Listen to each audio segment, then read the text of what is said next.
Olá, internautas, olá, visitantes do canal Jesus, você e eu. Hoje voltaremos ao Evangelho de Jesus segundo Mateus, capítulo 15, do versículo 1 ao versículo 39, 1 ao 39. Jesus e a tradição dos anciãos. O que contamina o homem? Versículo 1. Então vieram de Jerusalém a Jesus alguns fariseus e escribas e perguntaram: por que transgridem os teus discípulos a tradição dos anciãos, pois não lavam as mãos quando comem? Ele, porém, lhes respondeu: por que transgrides vós também o mandamento de Deus por causa da vossa tradição? Porque Deus ordenou: honra a teu pai e a tua mãe. E também, quem maldisser a seu pai ou sua mãe, seja punido de morte. Mas vocês dizem: se alguém disser a seu pai ou a sua mãe, é oferta ao Senhor aquilo que poderias aproveitar de mim, e jamais honrará a seu pai ou sua mãe.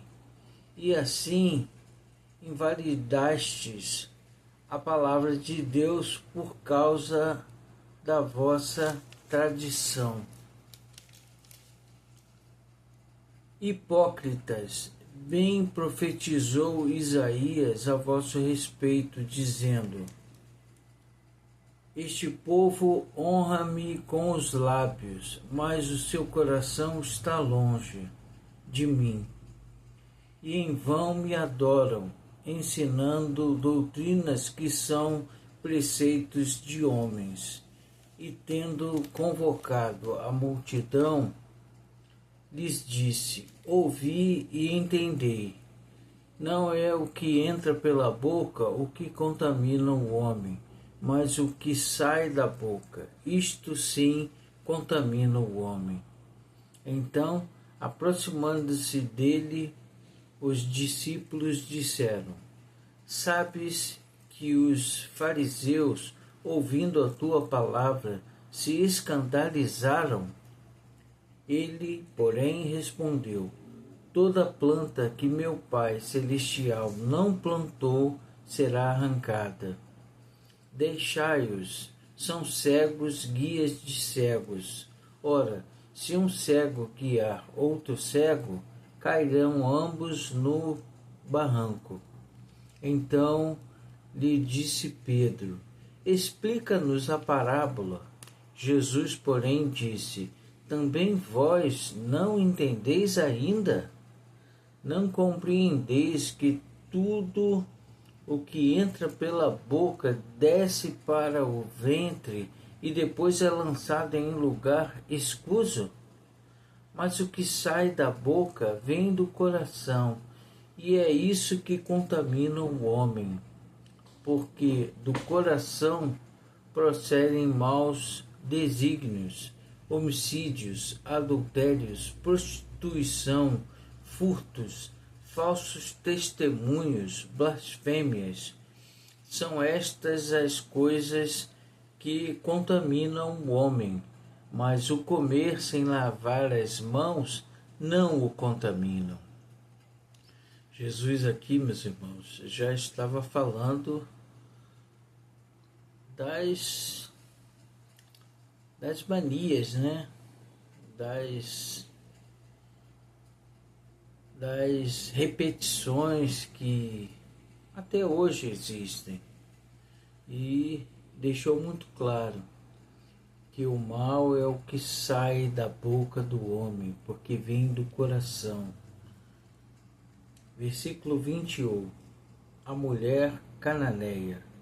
Partindo Jesus dali, retirou-se para os lados de Tiro e Sidom. E eis que uma mulher cananeia, que viera daquelas regiões, clamava: Senhor, filho de Davi, tem compaixão de mim. Minha filha está horrivelmente endemoniada. Ele, porém, não lhe respondeu palavra. E os seus discípulos, aproximando-se, rogaram-lhe: Despede-a, pois vem clamando atrás de nós.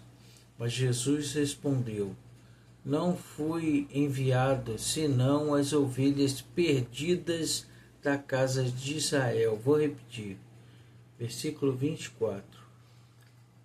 Não fui enviado senão as ovelhas perdidas da casa de Israel. Ela, porém, veio e o adorou, dizendo: Senhor, socorre-me. Então ele, respondendo, disse: Não é bom tomar o pão dos filhos e lançá-lo aos cachorrinhos. Ela, contudo, replicou: Sim, Senhor, porém os cachorrinhos comem das migalhas que caem da mesa dos seus donos. Então lhe disse Jesus: Ó mulher, grande é a tua fé. Faça-se contigo como queres. E desde aquele momento sua filha ficou sã. Sua filha ficou sã. Jesus curando indistintamente a quem tinha fé. Versículo 29. Jesus volta para o mar da Galileia e cura muitos enfermos. Presta atenção, meus irmãos. Partindo Jesus dali, foi para junto do mar da Galileia e, subindo ao monte, assentou-se ali. E vieram a ele muitas multidões, trazendo consigo coxos, aleijados, cegos, mudos e outros muitos, e os largaram junto aos pés de Jesus, e ele os curou, de modo que o povo se maravilhou ao ver que os mudos falavam, os aleijados recobravam saúde, os coxos andavam e os cegos viam. Então glorificavam ao Deus de Israel. Versículo 32. Mas antes, vocês prestaram atenção. Eram multidões e Jesus curava a todos. A boa notícia é que Jesus continua curando, meus irmãos. Precisamos ter fé. Versículo 32. A segunda multiplicação dos pães. E, chamando Jesus os seus discípulos, disse: Tenho compaixão desta gente, porque há 3 dias que permanecem comigo e não tenho o que comer. E não quero despedi-la em jejum, para que não desfaleçam pelo caminho. Mas os discípulos lhe disseram: Onde haverá neste deserto tantos pães para fartar tão grande multidão? Perguntou-lhe Jesus: Quantos pães tendes? Responderam: 7 e alguns peixinhos. Então, tendo mandado o povo assentar-se no chão, tomou os 7 pães e os peixes e, dando graças, pediu a Deus, aos discípulos e estes ao povo. Todos comeram e se fartaram, e do que sobejou recolheram 7 cestos cheios. Ora, os que comeram eram 4.000 homens, além de mulheres e crianças. E, tendo despedido as multidões, entrou Jesus no barco e foi para o território de Magdá. Meus irmãos, terminamos o capítulo 15 de Mateus e digo a vocês, O capítulo 15 também mostra Jesus, meus irmãos, curando. E não é um ou outro, curando multidões. Então, se você precisa de uma cura, faça a sua oração, peça a Jesus que cure o seu corpo. Porém, meus irmãos, não podemos esquecer que o mal é o que sai da boca. Então precisamos pensar as palavras que ofertamos aos outros que estão à nossa volta, que estão convivendo conosco, porque, meus irmãos, precisamos passar o amor. Jesus assim nos ensinou e pregou assim. Jesus só falava o amor. Vamos em frente, meus irmãos.